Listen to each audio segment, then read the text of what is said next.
Si Joel, isang simpleng magsasaka na pilit bumabangon mula sa hirap ng buhay. Mahigit 10 taon na siyang nagsasaka. Ngunit tila hindi siya sinuswerte. Minsan, inaani niya ay kulang. Minsan na may nasasalanta ng bagyo. Dahil dito, madalas siyang napapagalitan ng kanyang asawang si Clara, na nag-aalala kung paano nila bubuhayin ang kanilang 2 anak.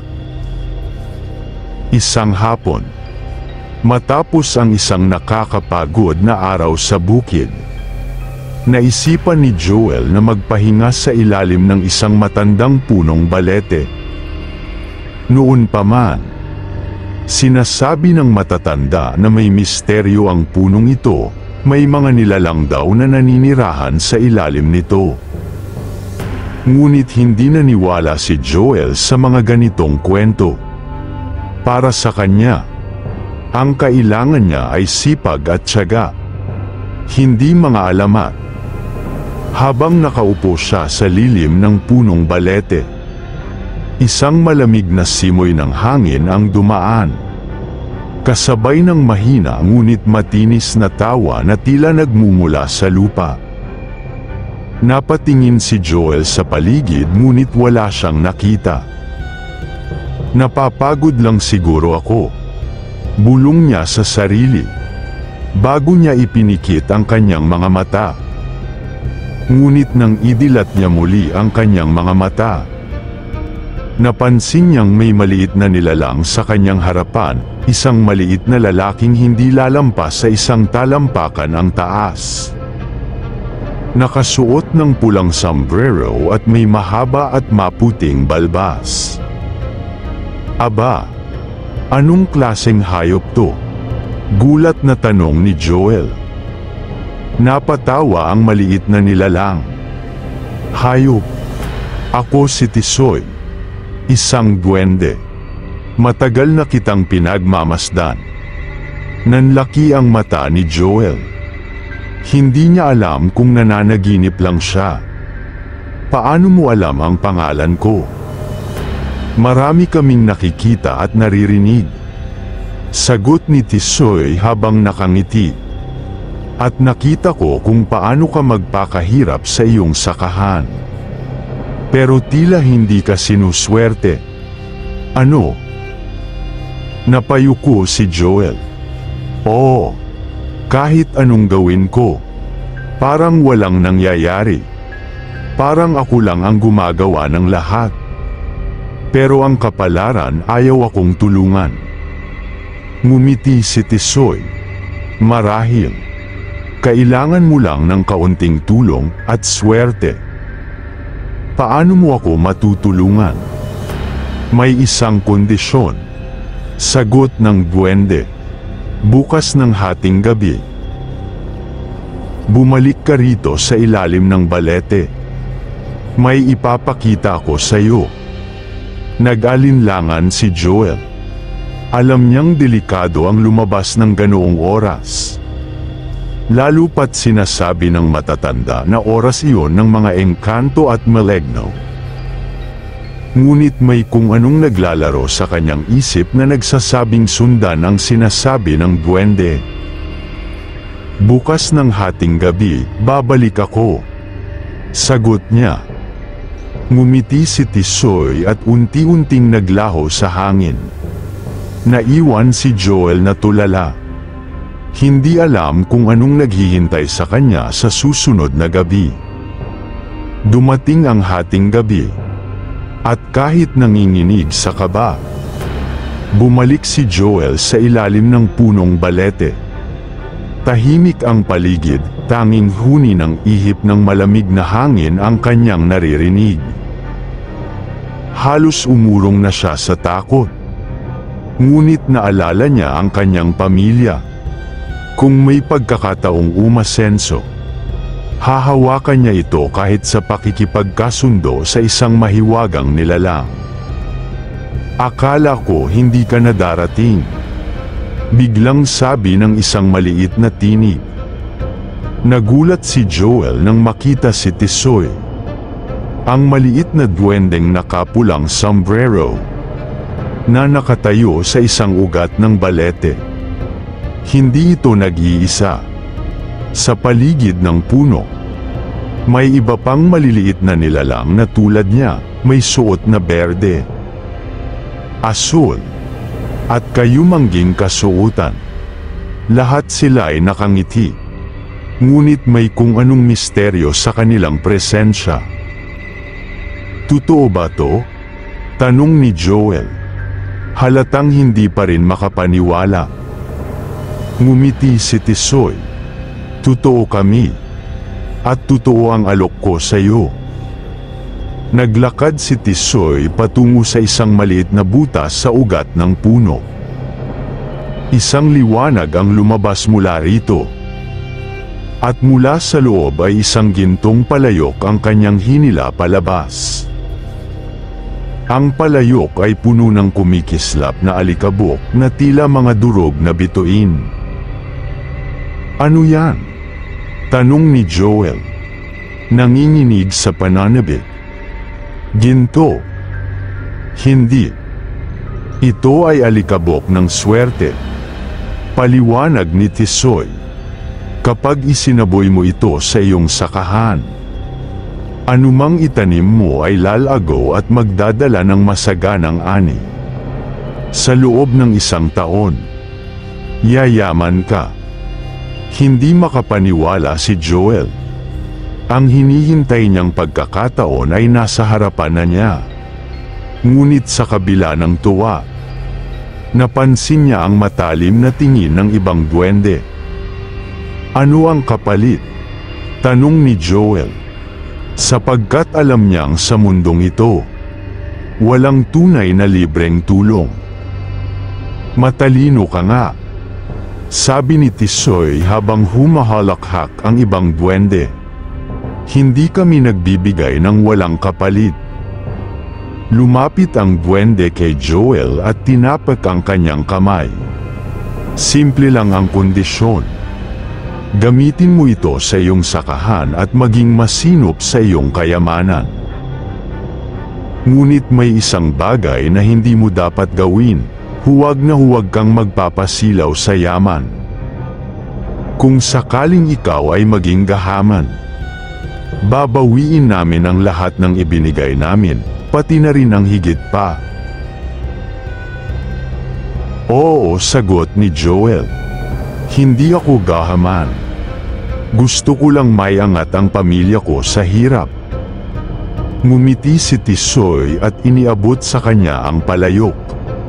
Kung gayon, Joel, gamitin mo ito ng matalino. Ngayon, umuwi ka na at hintayin ang pagbabago sa iyong buhay. Gamit ang palayok ng alikabok ng swerte, umuwi si Joel na may pag-asa sa kanyang puso. Hindi niya alam kung paano magbabago ang kanyang buhay, ngunit isang bagay ang sigurado. Hindi na siya magiging dating si Joel na lugmok sa kahirapan. Kinabukasan, hindi na nag-aksaya ng oras si Joel. Maingat niyang isinaboy ang mahiwagang alikabok sa kanyang sakahan. Sa bawat dampi nito sa lupa, tila may kakaibang sigla ang hangin, mas sariwa, mas mabango, at parang puno ng buhay. Hindi man niya agad nakita ang epekto. May nararamdaman siyang kakaiba, isang bagay na nagsasabing magbabago na ang kanyang kapalaran. Lumipas ang mga araw, at laking gulat ni Joel nang makita niyang biglang lumago ang kanyang pananim. Ang dating patay na palay ay naging malulusog. Ang mga gulay ay mabilis na lumaki. At kahit ang dating bahagi ng kanyang bukirin na hindi pwedeng taniman ay mistulang naging parang mayaman sa ani. Joel, anong nangyari sa bukid mo? Tanong ng kanyang asawang si Clara habang namamangha sa kanilang bagong ani. Napangiti si Joel. Swerte lang siguro tayo ngayon. Nagsimulang kumalat ang balita sa buong baryo. Ang dating lugmok na sakahan ni Joel ay biglang naging pinakamayaman sa kanilang lugar. Ang mga bumibili sa kanya ay dumami. At ang kita niya ay halos triple kumpara sa dati. Sa loob ng ilang buwan, nakapagpatayo na siya ng bagong bahay. Nakabili ng kalabaw. At naibigay ang lahat ng pangangailangan ng kanyang pamilya. Ngunit habang yumayaman siya, hindi niya maiwasang mapansin ang pagbabago sa kanyang sarili. Dati, simple lang ang kanyang pangarap, isang masaganang ani at masayang pamilya. Ngunit ngayon, habang hawak niya ang malaking halaga ng pera, nagsimula siyang mag-isip ng mas malaki. Bakit hanggang dito lang? Mas marami pa akong kayang makuha. Sa kabila ng babalang binitawan ni Tisoy, nagsimula siyang maging gahaman. Bumili siya ng mas malawak na lupain. Nagpatayo ng mas malaking bahay. At nagsimulang makihalubilo sa mayayamang negosyante sa bayan. Hindi nagtagal. Nagbago rin ang pag-uugali niya, mas naging mainitin ang kanyang ulo. At madalas niyang pag-alitan ang kanyang mga tauhan kapag hindi nila nagagawa ang kanilang trabaho ng perpekto. Isang gabi, bumalik siya sa puno ng balete. Hawak ang natitirang alikabok ng swerte. Sa loob ng isang taon, naubos na niya halos lahat ng ibinigay ni Tisoy. Ngayon, gusto niyang humingi pa. Tisoy, magpakita ka sa akin. Sigaw niya. Biglang lumamig ang hangin. Sa harap niya, lumitaw si Tisoy. Ngunit iba ang ekspresyon nito ngayon, hindi na ito nakangiti. Sa halip, may lungkot at bahagyang galit sa kanyang mukha. Joel, anong ginagawa mo rito? Tanong ng duwende. Wala na akong natitirang alikabok. Bigyan mo pa ako. Sagot niya. Umiling si Tisoy. Joel, hindi ba't nagbabala na ako? Sinabi kong huwag kang magpapasilaw sa kayamanan. Tingnan mo ang sarili mo, hindi ka na ang dating Joel na nagsisikap para sa pamilya. Ngayon, ikaw ay isang taong hindi na marunong makontento. Hindi totoo yan. Sigaw ni Joel. Ginagawa ko lang ito para sa pamilya ko. Para sa pamilya mo. O para sa sarili mo? Tanong ni Tisoy. Ang mga mata ay tila bumabaon sa kanyang kaluluwa. Hindi nakasagot si Joel. Alam niyang may katotohanan ang sinabi ng duwende. Ngunit sa loob niya, mas matimbang ang pagnanais na magkaroon pa ng higit. Huling beses na kitang bibigyan ng pagkakataon. Sabi ni Tisoy, bumalik ka sa dati mong pagkatao. Kung hindi, may kapalit ang lahat. Ngunit sa halip na matakot, mas lalo lang nagalit si Joel. Wala kang karapatan na sabihin sa akin kung ano ang dapat kong gawin. Sigaw niya.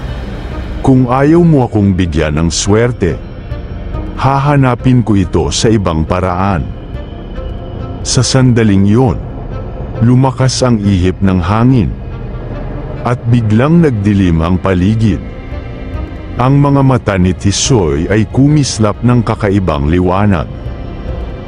Kung ganoon, Joel, ikaw na ang baalang humarap sa magiging kapalaran mo. At sa isang iglap, naglaho ang duwende.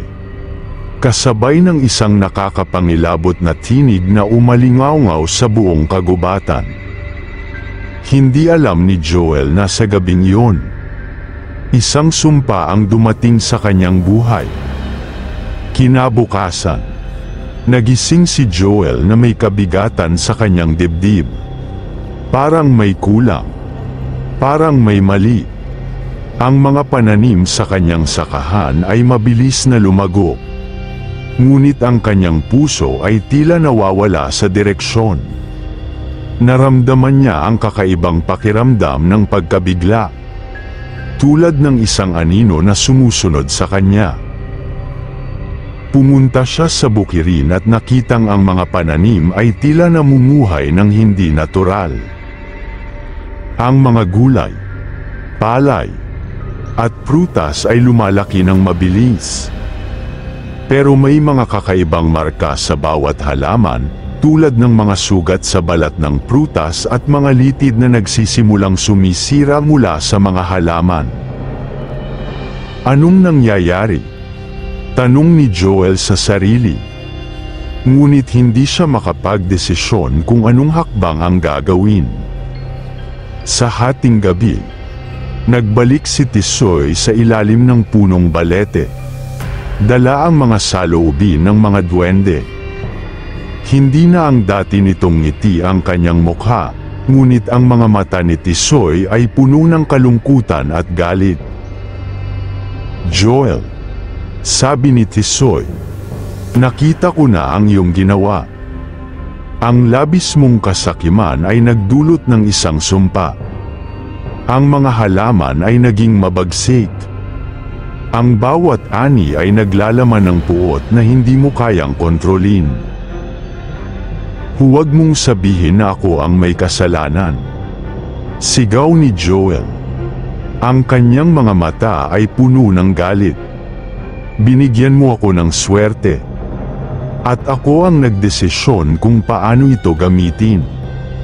Kung hindi mo ako tutulungan, ako na lang ang maghanap ng paraan. Napabuntong hininga si Tisoy.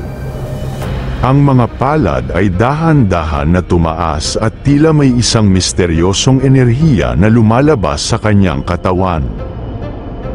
Wala nang babalik na swerte sa iyo, Joel.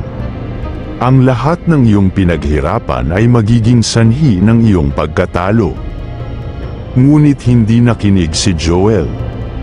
Sa gitna ng sakit at pagnanasa ng higit pang kayamanan, nagpasya siyang gamitin ang mga kayamanang natamo upang mapalago pa ang kanyang sakahan. Ginamit niya ang mga alikabok na natira sa palayok at itinago sa ilalim ng lupa. Hindi na siya nagdalawang isip. At ang kanyang mga galak ay dumami, ngunit kasabay nito ay dumating ang hindi inaasahang epekto.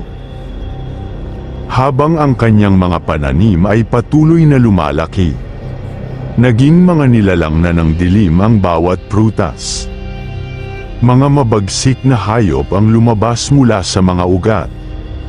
At nagsimula ang matinding pagbabalik loob ng bawat nilalang sa ilalim ng lupa.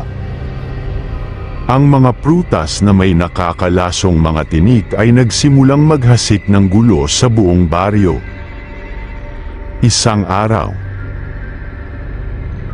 isang matinding lindol ang yumanig sa kanilang bayan. Tumilapon ang mga bahay. At nagsimula ang mga puno ng balete at iba pang mga kahoy na maglabas ng mga nilalang, mga aswang, mga engkanto, at mga maligno na naglalakad sa kanilang kagubatan. Ang lahat ng nakatali sa kanyang kasakiman ay naging malupit na sumpa na nagwawasak sa buhay ng bawat tao sa kanyang paligid. Si Clara, ang asawa ni Joel, ay nagtakbo patungo sa kanya. Takot na takot. Hawak ang kanilang mga anak. Joel, ano nangyari? Bakit ang mga prutas at halaman mo'y may mga nilalang na naglalakad? Tinutuklaw nila ang mga tao. Walang magawa si Joel kundi ang tumingin sa kanyang asawa at mga anak. Ang kanyang mata ay puno ng pagsisisi. Hindi niya alam kung paano ito titigil. Hindi na niya kayang ipaliwanag. Ang sumpang nagsimula sa kanya ay hindi na mapipigilan. Ano na ang mangyayari sa atin? Tanong ni Clara.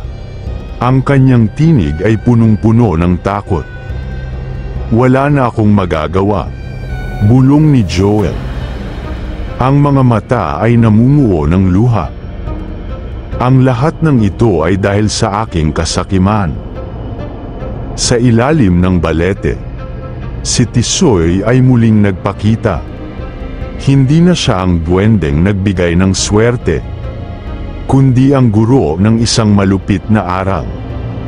Hindi kami tumutulong sa mga ganitong uri ng tao, sabi ni Tisoy. Ang mga mata ni Joel ay hindi makatingin ng diretso kay Tisoy.